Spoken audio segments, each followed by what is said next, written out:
दास का जन्म ऐसे समय में दिया परमात्मा ने कि उस समय हम अपनी लोकल भाषा को अच्छी तरह समझ सकते हैं जो भगवान ने वाणी बोली थी। और अब के बच्चे तो इस ठीक न समझ नहीं सकते। ठीक क्या होती है? हम छोटे छोटे थे जब क्या होता था कि भी लड़की की ठीक दर दी हमने, और इस दिन उसके पति आएंगे उसको ले जाने के लिए, वह ठीक बोली जाती थी, निर्धारित समय, निश्चित समय, ठीक। ये स्वदेशी भाषा है। तो परमात्मा कहते हैं जब तक मैंने जो निर्धारित समय किया हुआ है वो ठीक का तिथिवार नहीं आते, तब तक तो ये मेरी बात लिखी हुई सुख संवेद में निराधार महसूस होंगी। लेकिन जिस दिन वो ठीक का दिन आएगा, जब देखना धर्मदास डूंडा पाटेगा। अब देखो फिर आगे दिखाते हैं, यही 5-7 पंक्तियां हैं, परमात्मा ने कमाल कर दिया, नए नए रहस्य मिलते हैं। ये पुण्यात्माओं अभी 4था दिन पहले ये रहस्य मिला इस कबीर सागर के अंदर पुण्यात्माओं। अब हम वो सब संवेद पढ़ रहे हैं 171 पृष्ठ पे कबीर सागर से। अब हम यहां आ चुके हैं पढ़ते हुए। कहते हैं जब लग पूर्ण होए नहीं ठीक का तिथिवार, ठीक माने निर्धारित समय 5505, वह ठीक दर राखी 5500 वर्ष जब कलयुग बीत जाएंगे। जब लग पूर्ण होए नहीं ठीक का तिथिवार, जो ठीक है को नहीं है, चलो जैसे भी इसको भी समझ सकते हैं। और कपट चातुरी तब लोग जो सब संवेद निराधार है, तब तक वो कपट चातुरी रखने वाले व्यक्ति ने कहेंगे बकवाद कर रखी है, निराधार बातें हैं, ऐसा नहीं हो सकता। कहते जब लग तो मेरा सो संवेद जो मैं बोल रहा हूँ यो ज्ञान निराधार महसूस होगा, और सब ही नार नर शुद्ध जब वो समय आ जाएगा, यो ठीक का दिन आवंत, आवंत है अंत नहीं, ये कहा कि सब ही नारी और नर शुद्ध तब जब ठीक का दिन आवंत, और कपट चातुरी छोड़ कर वो शरण कबीर गहनते। बोलो सतगुरुदेव।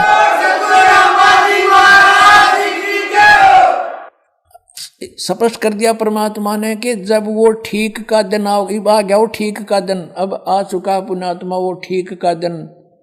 कहते हैं सब ही नारी नर शुद्ध, यानी सब बुराई त्याग देंगे, हाहाकार मचरी, लूट खसोट रिश्वतखोरी, दहेज ले लेके एक दूसरे को सता रहे हैं। कहते हैं सब ही नारी नर शुद्ध तब जब ठीक का दिन आवंत, यू आवंत है, और कपट चातुरी छोड़ कर वो शरण कबीर गहनते।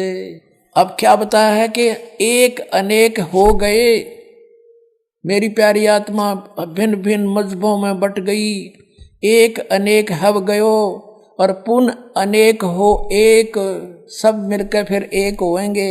और हंस चले सतलोक को सब सतनाम की टेक।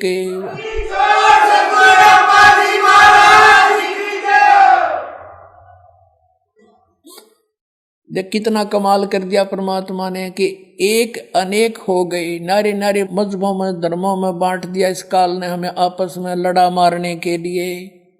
कहते हैं फिर पुण्य अनेक हो एक, सब मिलकर फिर एक होंगे, और हंस चले सतलोक को सब, सारे के सारे सतलोक में जाएंगे सतनाम की टेक।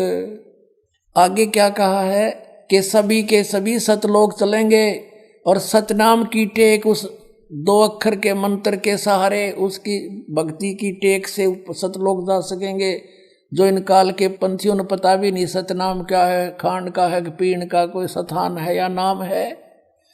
अब क्या बताते हैं परमात्मा कि घर घर बोध विचार हो, दुर्मति दूर बहाए, और कलयुग में एक हवे सोई और बरतें सहज सुभाए।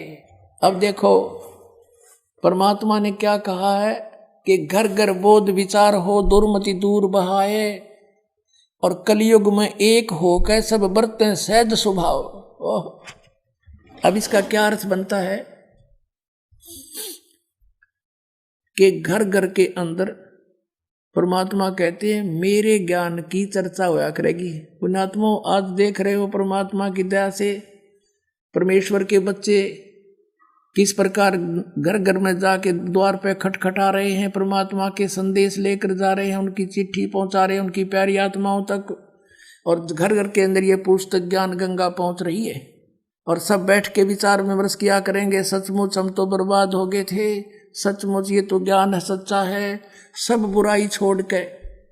और सभी कहते हैं बरतें सहज स्वभाव, सब प्यार से रहा करेंगे, खींचातानी खत्म हो जाएगी, सबको डर लगेगा, किसी की रिश्वत नहीं लेंगे और न ही कोई दहेज लेगा, ना कोई किसी और प्रकार से किसी से रीति रिवाज बरतेगा, क्योंकि उसको पता लग जाएगा कि आज यदि मैं इससे कुछ लूंगा तो मैंने इसका देना पड़ेगा। परमात्मा कहते तुमने उस दरगाह का मैल नहीं देखा और धर्मराज के तिल तिल का लेखा। इसी प्रकार हम संस्कार आपस में उलझा कर यहाँ फंसे रहते हैं। जो परमात्मा ने आपको देना है वो निर्धारित है, और यदि तुम दूसरी अटकल से लोगे तो आपका पाप भारी है, आपके ऊपर वो पाप बन जाता है। तो इस प्रकार हम इससे परिचित होंगे और फिर परमेश्वर कबीर साहब की शरण मिलेगी, फिर हमें कबीर परमेश्वर जी की शरण प्राप्त होगी, और फिर जो हमारे कुछ आवश्यकता होगी तो आप पैदा देंगे अपने बच्चों को। तो परमात्मा कहते हैं इतना ज्ञान हो जाएगा इन प्यारी आत्माओं के मेरे इस तत्व ज्ञान से कि जैसे जैसे किरका जहर का रंग होरी हो, कहो कौन तिस खावे राम रंग होरी हो।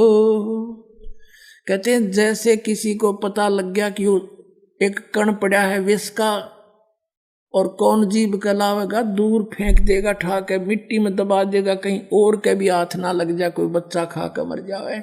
तो हमें ये जो रिश्वतखोरी या मिलावट करके, दहेज ले करके या और किसी तरीके से डाके चोरी करके हम जो विष इकट्ठा करते हैं, ये पाप दिखाई देगा, ये विष दिखाई देगा, और फिर ये ऐसा लगेगा जैसे जहर का किरका कण। तो उसके बारे में बताया कि अभी बच्चों को पता को नहीं तुम ये गलती कितनी भारी कर रहे हो, और फिर ये विष है विष, और ये विष दिखाई देगा। जैसे छोटा बच्चा होता है, उसको पता नहीं इस बोतल में क्या रखा है, और वो लगा के मुंह पी जाता है। एक शराबी शराब पिया करता था, उसने पीकर बोतल कुछ वो अपने भूस में दबा देता था, तूड़े में, गेहूं के तूड़े में छुपा देता था। उसका एक छोटा सा लड़का देखा करता था, उसने सोचा कि पिताजी कोई खास चीज पीता है, तू भी पी ले पीछे से। एक दिन उसने क्या किया, तूड़ा 10 वर्ष का बालक था, उस भूस को हटाने लगा, उसमें कीड़े मारने की दवाई थी एक बोतल में, उसने वो निकाल ली। उसने सोचा ये वही है जो पिताजी पीता था, और लगा के मुंह के 2 घूंट भर गया, मर गया। वो पड़ी पाई बोतल भी उसके साथ में। तो पुण्यात्माओं जब पता लग जाएगा कि इसमें विष है, अब सभी हम विष खा खा कर दुखी पा रहे हैं, किसी की आंख फूट गई, किसी का बेटा मर गया, किसी की बेटी मर गई, कोई किसी दुख से पीड़ित है, कोई किसी भयंकर रोग से दुखी है। ये हाहाकार क्यों मचा हुआ है? क्योंकि हम अपने कर्म बिगाड़े बैठे हैं। हमने पिछले जन्मों में कोई ऐसे पाप किए हैं जिनके आज दंड भोग रहे। किसी की आंख फूटी पड़ी है, कोई काना है, कोई कोडी है, किसी की दोनों हाथ कट गए, किसी की दोनों टांग कट गई। तो फिर ये हमें जहर दिखाई देगा। तो उसके लिए बताते हैं कि जैसे किरका जहर का रंग होरी हो, कहो कौन तिस खावे राम रंग होरी हो। कहते ओरी माने खुशी होया करेगी, फिर कि जहर ने कौन खाएगा, राम नाम की ओरी वो खुशी होया करेगी हमारे साथ, वो राम नाम की ओरी हम सदा खुश। हमसे जुड़े रहने के लिए हमारे YouTube चैनल को सब्सक्राइब करें और नई वीडियो की नोटिफिकेशन के लिए बेल आइकॉन को दबाएं।